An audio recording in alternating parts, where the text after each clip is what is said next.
ఇరాన్పై Israel అమెరికాలు చేస్తున్న యుద్ధం తెలంగాణలోని హోటల్ రంగంపై తీవ్ర ప్రభావం చూపుతోంది. గ్యాస్ కంపెనీలు కమర్షియల్ గ్యాస్ సప్లై తగ్గించడంతో హోటల్స్, రెస్టారెంట్స్ ఇబ్బందులు ఎదుర్కొంటున్నాయి. నిజామాబాద్ జిల్లాలోని హోటల్స్, రెస్టారెంట్ల హాస్టల్స్ కు గ్యాస్ కష్టాలు మొదలయ్యాయి. చిన్న చితక హోటల్స్ మూతపడే పరిస్థితి నెలకొంది. నిజామాబాద్ లో కమర్షియల్ గ్యాస్ కొరతకు సంబంధించి మరింత సమాచారం బాలకుమార్ అందిస్తారు. పశ్చిమాసియాలో యుద్ధ ప్రభావం హోటల్ రంగంపై తీవ్ర ప్రభావం చూపుతుంది. నిజామాబాద్ జిల్లాలోని చాలా హోటల్లో కమర్షియల్ గ్యాస్ సప్లైని పూర్తిగా నిలిపేశారు. దీంతో తీవ్ర ఇబ్బందులు ఎదురవుతున్నాయి. హోటల్ రంగంలో ఇది ఇంపాక్ట్ అయితే తీవ్రంగా ఉందని చెప్పుకోవచ్చు.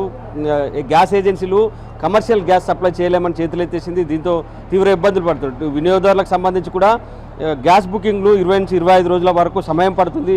ఇటు గృహ వినియోగదారులతో పాటు హోటల్ రంగంపై హోటల్ నిర్వాహకులు కూడా తీవ్ర ఇబ్బందులు పడే పరిస్థితి. ఒక్కో హోటల్లో సగటున 15 నుంచి 20 సిలిండర్ వరకు వినియోగిస్తారు. కానీ ఇప్పుడు సప్లైలో చాలా వ్యత్యాసం ఉండడంతో తీవ్ర ఇబ్బందులు పడుతున్నారు. డిమాండ్ పెరిగింది, సప్లై తగ్గడం ఇబ్బందులు పడుతుంది. ఈ ప్రభావం చాలా రంగాలు ప్రత్యక్షంగా పరోక్షంగా చాలామంది ఉపాధి పైన ప్రభావం చూపే పరిస్థితి అయితే స్పష్టంగా కనిపిస్తుంది. ప్రస్తుతం అంతా హోటల్ నిర్వాహకులు ఉన్నారు. ఎట్లాంటి ఇంపాక్ట్ ఉందో తెలుసుకునే ప్రయత్నం చేద్దాం. సరే అంటే కమర్షియల్ గ్యాస్ సప్లై ఎట్లా ఉంది ఇప్పుడు అసలు ప్రస్తుతంకైతే చాలా ఇబ్బందిగా ఉంది వాళ్ళు ఇప్పుడు. ఎందుకంటే ఇప్పుడు ఇంకో 2-3 డేస్ తర్వాత మొత్తానికి క్లోజ్ అయ్యే పరిస్థితి కూడా ఉంది.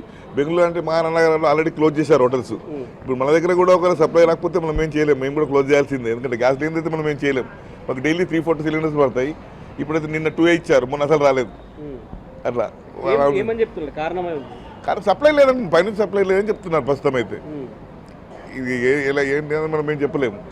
ఇలానే ఉంటే మాత్రం మేము కూడా బంద్ చేయాల్సింది. అలా ఉంటుంది. ఇప్పుడు మా దగ్గర బంద్ చేస్తే ఎలా ఉంటుందంటే, ఇప్పుడు మా దగ్గర 50 మంది వర్కర్లు ఉంటారు. 50 మంది వర్కర్లు ఇంటూ 4 into 200 మెంబర్స్. అంతమందికి మనం డైలీ నీడ్ మనం ప్రొవైడ్ చేస్తున్నాం. కాకపోతే అందరికీ ఇబ్బంది అవుతుందని చెప్పి ఒక ఆలోచన. ప్రభుత్వం ఏంటంటే కొరత లేకుండా చూడాలని మా యొక్క విజ్ఞప్తి. అంటే ప్రభుత్వం చెప్తుంది కమర్షియల్ అంటే గృహ వినియోగదారుల గ్యాస్ సప్లై చేయాలనేది ఇప్పటికైతే ఆర్డర్స్ ఇచ్చింది. కమర్షియల్ సంబంధించి కూడా ఈమెనే చెప్తున్నారు. కానీ వీళ్ళకి నాకు అనిపిస్తుంది కృత్రిమ కొరత లాగా అనిపిస్తుంది. అంటే బ్లాక్ మార్కెట్ కొరకు చేస్తున్నారో ఏందో మరి అలా కావచ్చు.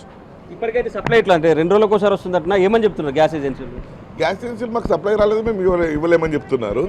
నిన్న ఇచ్చారు, ఈ రోజు ఇంకా రాలేదు. ఈ రోజు యాక్చువల్గా పొద్దు నుంచి ఫోన్ చేస్తున్నా, ఇంతవరకు రాలేదు. ఇంకా ఇప్పుడు మా దగ్గర ప్రస్తుతం ఒకటే ఉంది బ్యాలెన్స్. ఇవన్నీ ఖాళీ. అదే అదే ఇబ్బంది అవుతుంది. చాలా హోటల్ పరిస్థితి ఇట్లా, చాలా హోటల్ కొన్ని టిఫిన్ సెంటర్స్ అయితే అంటే సింగిల్ సిలిండర్ వాళ్ళు ఓపెన్ చేయలేకపోతున్నారు పాపం. ఇప్పుడు మా దగ్గర ఏంటంటే నెంబర్ ఆఫ్ సిలిండర్స్ ఎక్కువ ఉంటాయి కాబట్టి మన దగ్గర స్పేర్లో ఉంచుతున్నాం కాబట్టి 2-3 డేస్ ఏం కాదు. అంతకంటే ఎక్కువ మాకు కూడా ఇబ్బందే కదా. ఇప్పుడు ఈరోజు రాలేదనుకోండి, రేపు పరిస్థితి మాది కూడా అంతే ఘోరంగా ఉంటుంది. యుద్ధ ప్రభావం అక్కడెక్కడో యుద్ధం అయితే మనం ఇబ్బంది పడుతున్నాం. అలా ఉంది ఇప్పుడు పరిస్థితి. ఏం చేయలేదు. హోటల్ రంగం తీవ్రం, హోటల్ రంగము అన్ని. ఇక ఇది మొత్తం మీద హోటల్ రంగంపై అయితే యుద్ధం తీవ్ర ఇంపాక్ట్ అయితే చూపెడుతుంది. ఇప్పటికే చూడొచ్చు ఇవన్నీ కూడా ఖాళీ అయిన సిలిండర్లు, కమర్షియల్ సిలిండర్లు ఇప్పటికే నిల్వలు అయితే పూర్తిగా స్థాయిలో నిండుకున్నాయి. ఇటు ఏజెన్సీ నిర్వాహకులు కూడా గ్యాస్ సప్లై చేసేందుకు వెనుకడుగేస్తున్నారు. పైనుంచి సప్లై లేదని ఒక సాకుతో కమర్షియల్ సిలిండర్లు పంపిణీ చేసేందుకు నిరాకరిస్తున్నారు. దీంతో హోటళ్లు మూసుకునే పరిస్థితి అయితే స్పష్టంగా కనిపిస్తుంది. కెమెరామెన్ రవిచరణ్తో బాలకుమార్, NTV, నిజామాబాద్.